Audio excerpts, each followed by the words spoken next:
আরো 19টি জেলায়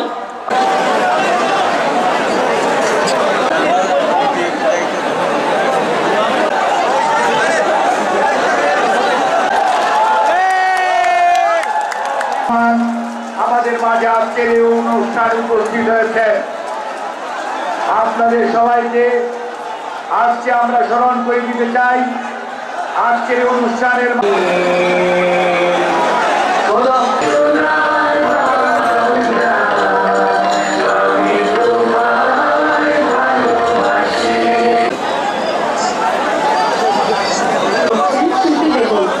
থাকবেন আমরা কি মালাকা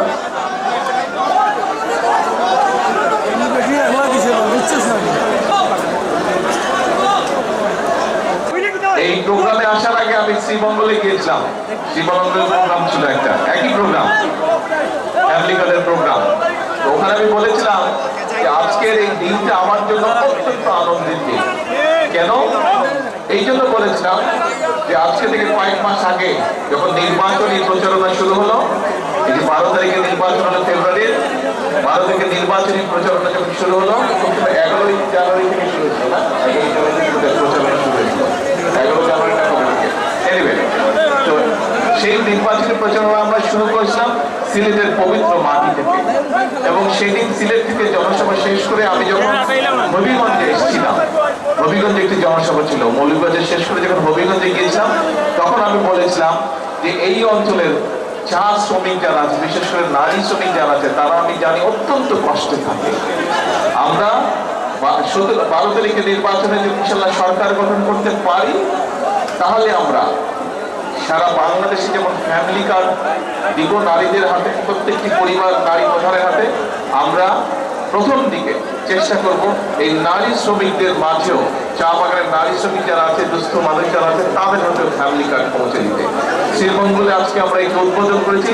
আলহামদুলিল্লাহ, আল্লাহর কাছে হাজার লক্ষ কোটি শুকরিয়া যে আমার সেই কথা আমি রাখতে পেরেছি। সেই জন্য আমার জন্য একটি অত্যন্ত স্মরণীয় দিন। প্রিয় ভাই বোনেরা, আজকে এখানে ফ্যামিলি কার্ডের অনুষ্ঠান হচ্ছে। এই যে আপনাদের সামনে দেখছেন অনেক মা বোন বসে আছে, 150 মতো মা বোন বসে আছে, তাদেরকে আমরা আজকে ফ্যামিলি কার্ড দিয়েছি। এই ফ্যামিলি কার্ডের বাইরেও আপনারা দেখেছেন মঞ্চে কিছু মানুষ এসেছিল, তাদের মধ্যে কিছু দুস্থ মানুষ ছিল যাদেরকে ঘর নেই, অত্যন্ত দুস্থ, যাদের ঘর বাড়ি নেই। আপনারা দেখেছেন কিছু স্টুডেন্ট এসেছিল, একদম খেটে খাওয়া মানুষের ঘরের সন্তান তারা, তাদের অনেক সময় পড়ালেখার বই খাতা কিনতে বা পড়ালেখা চালাতেও কষ্ট হয়। সরকারের পক্ষ থেকে হতে পারে অল্প মানুষ, কিন্তু তারপরেও এই অল্প মানুষকে সরকারের পক্ষ থেকে সহযোগিতা করা হয়েছে। আপনারা দেখছেন কিছু গরিব মানুষ এসেছিল এখানে আমার সামনে, তাদেরকে চিকিৎসার জন্য সহযোগিতা করা হয়েছে। প্রিয় ভাই বোনেরা, এর মধ্যে আপনারা পত্রপত্রিকায় দেখেছেন, এমনকি আমাদের মিঠু এমপি সেও বলেছে যে তার ওখানে এরই মধ্যে পাইলট প্রজেক্টের ভেতরে কৃষক ভাইদেরকে কৃষি কার্ড, আপনার ওখানে কৃষক কার্ড দেওয়ার পরিকল্পনা আছে না, কবে দিবে? ওই দিনে একই সাথে হয়েছে। আচ্ছা, তার ওখানে কৃষক কার্ড দেওয়া হয়েছে। তো এখন বিষয়টা কি? এর সাথে আরো বিষয় আছে। এর মধ্যে আপনারা নিশ্চয়ই দেখেছেন, পত্রপত্রিকা আপনারা দেখেছেন যে আমরা বলেছিলাম শুধু কৃষকদেরকে কৃষক কার্ড নয়, শুধু মা বোনদেরকে ফ্যামিলি কার্ড নয়, আমরা বলেছিলাম বাচ্চাদেরকে সারা দেশে এই যে গ্রামে গঞ্জে, বিশেষ করে প্রাইমারি স্কুলের যে বাচ্চারা আছে, ছোট ছোট বাচ্চারা, বিদেশে যখন আমি ছিলাম আমি দেখতাম যে প্রাইমারি স্কুলের বাচ্চারা যখন স্কুলে যেত কি সুন্দর কাপড় চোপড় পরে যেত, কিন্তু আমার দেশের অধিকাংশ প্রাইমারি স্কুলে, বিশেষ করে যে প্রাইমারি স্কুলগুলো গ্রামে গঞ্জে, বাচ্চারা কাপড় চোপড়গুলো ছিঁড়ে গেছে, স্কুলে যাচ্ছে। আমরা বলেছিলাম যে আমরা যদি সরকার গঠন করতে পারি, ইনশাল্লাহ আমরা প্রাইমারি স্কুলের বাচ্চাদেরকে নতুন একজন কাপড় দেবো। শুধু কাপড়ে দিব না, তারা যদি বই খাতাগুলোর সাথে সুন্দর নিতে পারে, সুন্দর একটা ব্যাগও তাদেরকে দিব। এটাও ইনশাল্লাহ আমরা এই জুলাই মাস থেকে শুরু করবো এই কথা। আমরা বলেছিলাম যে আমরা যদি সরকার গঠন করতে সক্ষম হই, তাহলে সারা বাংলাদেশে কৃষক ভাই যারা আছে, যাদের বিশেষ করে 10,000 টাকা পর্যন্ত কৃষি লোন ছিল, সেই কৃষি লোন সুদ সহ 10,000 টাকা পর্যন্ত কৃষি লোন আমরা মওকুফ করব। সরকার গঠনের পরে 1 সপ্তাহের ভিতরে আমরা সারা বাংলাদেশে 10,000 টাকা পর্যন্ত কৃষকদের প্রায় 12 লক্ষ কৃষকের কৃষি ঋণ আমরা সেদিন মৌকুফ করে দিয়েছি সরকার থেকে, সরকার গঠন করা। অর্থাৎ প্রিয় ভাই বোনেরা, আমরা বলেছিলাম ফ্যামিলি কার্ডের কথা, কৃষক কার্ডের কথা, কৃষি লোন মৌকুফ করে দিব আমরা বলেছিলাম। আমরা বলেছিলাম এই যে এখানে মুসলমান, আমি মুসলমান একজন, এখানে হিন্দু সম্প্রদায়ের মানুষ আছেন, এখানে অন্যান্য সম্প্রদায়, খ্রিস্টান সম্প্রদায়ের হয়তো মানুষ আছেন, বৌদ্ধ সম্প্রদায়ের হয়তো মানুষ আছেন। আমরা বলেছিলাম এই যে আমাদের মুসলমানদের মসজিদ বা মক্তবে যে খতিব থাকে, ইমাম সাহেবরা থাকে, অন্য ধর্মের যে গির্জায় হোক, মন্দিরে হোক, যে বিভিন্ন ধর্মের গুলো থাকে, এই মানুষগুলো অনেকেই আমরা দেখেছি, বিশেষ করে জেলা লেভেলে অথবা উপজেলা লেভেলে মানুষগুলো যে আছে, এদেরকে আমরা সরকার থেকে সম্মানের ব্যবস্থা করব। আল্লাহর রহমতে আপনাদের দোয়ায় সরকার গঠনের 1 মাসের ভিতরে আমরা সেটিও করেছি। সবাই এখনো পাই নাই, প্রক্রিয়া মাত্র শুরু হয়েছে, আমরা কিছু কিছু করে দিচ্ছি ইনশাল্লাহ। আগামী 1 বছরের মধ্যে, এই যে কয়েকদিন আগে বাজেট উপস্থাপিত হলো, এই বাজেটে আমরা অর্থ বরাদ্দ করেছি। আগামী 1 বছরের মধ্যে প্রত্যেকটা উপজেলায় ইনশাল্লাহ আমরা প্রত্যেকটি উপজেলায়, বাংলাদেশের 600 উপজেলায়, 600 উপজেলায় এই যে আজকে যেরকম মাত্র আমরা আজকে দিতে পেরেছি 150 পরিবারের কাছে, 150 মায়ের হাতে আমরা ফ্যামিলি কার্ড দিয়েছি।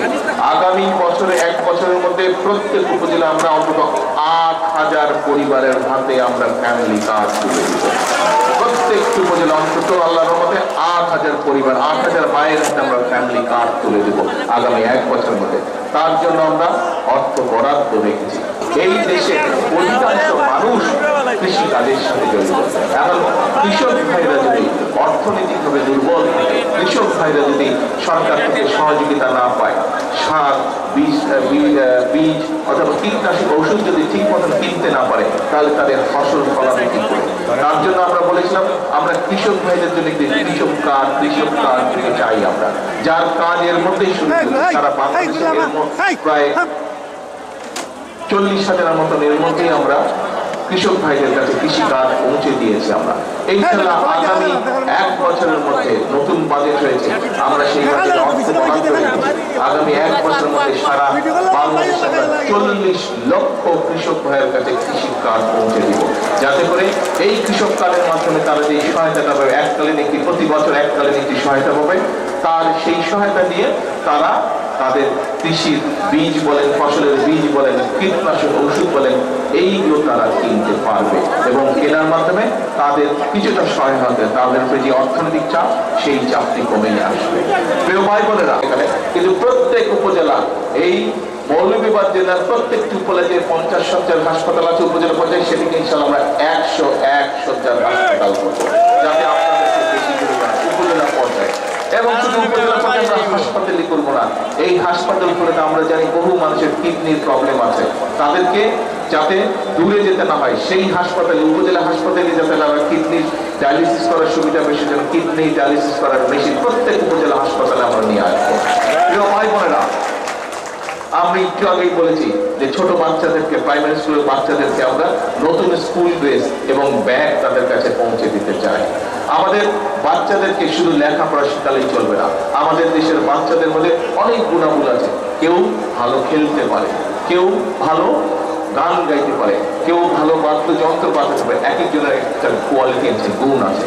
আমরা চাই আমাদের এই যে ভবিষ্যৎ প্রজন্ম, এদের মধ্যে পড়ালেখার পাশাপাশি যে সকল কোয়ালিটি আছে, সেই গুণাবলীকেও যাতে করে তারা প্রকাশ করতে পারে। প্রিয় ভাই বোনেরা, আমি করি বিএনপি, আমার প্রত্যেকটি নেতা কর্মী যারা বিএনপি করে, আমরা যারা শহীদ জিয়ার সৈনিক, আমরা যারা দেশনেত্রী খালেদা জিয়ার সৈনিক, আমরা সকল সময় একটি কথা বলি, আমরা রাজনৈতিক দল, আমাদের শক্তির উৎস কি? আমাদের শক্তির উৎস জনগণ। আমাদের পলিটিক্স, আমাদের রাজনীতি হচ্ছে জনগণকে সাথে নিয়ে। এই জনগণই আমাদেরকে 12 তারিখের নির্বাচনে সরকার গঠনে সহায়তা করেছে। এই জনগণ সাথে ছিল বলেই গত 1 যুগের আন্দোলন 2024 সালের 5ই আগস্ট সফল হয়েছে। নির্বাচনের আগে আমরা দেশের মানুষের কাছে প্রতিশ্রুতি দিয়েছিলাম, ম্যানিফেস্টো দিয়েছিলাম, নির্বাচনের ফলাফল প্রমাণ করেছে। নির্বাচনের আগে আমরা যে ম্যানিফেস্টো দিয়েছি, সেটা নির্বাচনের আগে পর্যন্ত ছিল বিএনপির ম্যানিফেস্টো, কিন্তু নির্বাচনের ফলাফল প্রমাণ করেছে যে নির্বাচনের পর দিন থেকে এটি বাংলাদেশের সংখ্যাগরিষ্ঠ মানুষের ম্যানিফেস্টো। সামনে এখন সময় কাজ করার, সামনে সময় হচ্ছে দেশ গড়ার, সামনে সময় হচ্ছে মানুষের ভাগ্যের পরিবর্তন করার, সামনের সময় হচ্ছে দেশের ভাগ্যের পরিবর্তন করার। আজকে দেশের 20 কোটি মানুষের 40 কোটি হাত, এই 40 কোটি হাত যদি অলস হয়ে পড়ে থাকে তাহলে দেশের ভাগ্যের পরিবর্তন করা যাবে না। এই দেশ 71 সালে স্বাধীন করেছিল কে? কে করেছিল? এই দেশের জনগণ। এই যে 2024 সালের 5ই আগস্টে দেশকে যে স্বৈরাচার মুক্ত করেছিল, বিদেশ থেকে কেউ এসে মুক্ত করেছিল? কে করেছিল মুক্ত স্বৈরাচার থেকে? বাংলাদেশের জনগণই মুক্ত করেছিল। কাজেই এই দেশকে স্বাধীন করেছে বাংলাদেশের জনগণ, এই দেশকে স্বৈরাচার মুক্ত করেছে বাংলাদেশের জনগণ। কাজেই দেশকেও গড়ে তুলবে এই বাংলাদেশের জনগণ। কারণ খালেদা জিয়াকে যখন বলেছিল দেশ ছেড়ে চলে যাও, খালেদা জিয়া কি বলেছিল? এই বাংলাদেশের মাটি হচ্ছে আমার প্রথম এবং আমার শেষ ঠিকানা। মনে আছে আপনাদের? আমাদের সকলের এই বাংলাদেশই হচ্ছে প্রথম এবং শেষ ঠিকানা। কাজে এই দেশকে যদি সামনে এগিয়ে নিয়ে যেতে হয়, এই দেশকে যদি গড়ে তুলতে হয়, সকলে আমাদেরকে হাতে হাত মিলিয়ে একসাথে কাজ করতে হবে। করি যে আমাদের আগামী দিনের রাজনীতি, আমাদের আগামী দিনের প্রত্যাশা, আমাদের আগামী দিনের সকল কর্ম পরিকল্পনা হবে এই দেশ এবং এই দেশের মানুষকে ঘিরে। দেশ করাই হবে আমাদের আগামী দিনের রাজনীতি। ঠিক আছে? চলবে এই রাজনীতি কি ভাইরা? দেশ গড়ার রাজনীতিতে কে আছেন আমার সাথে? কে কে আছেন? আলহামদুলিল্লাহ। প্রিয় ভাই বোনেরা, সেই জন্য সকল কথার শেষ কথা আমি একটি কথা বলি। আজ সেই কথার সাথে নতুন আরেকটি লাইন যোগ করতে চাই। সেই কথাটি হচ্ছে করব কাজ, গড়ব দেশ। কি ভাই, কি কথা? করব কাজ সবার আগে। আর আজকে দলমত বলেছি আমি আমার বক্তব্যে, বর্তমান সরকার হচ্ছে দলমত ধর্ম নির্বিশেষে সবার সরকার। সেই জন্যই আমরা বলি করব কাজ, গড়ব দেশ, সবার আগে বাংলাদেশ, একই সাথে হচ্ছে সবার জন্য বাংলাদেশ।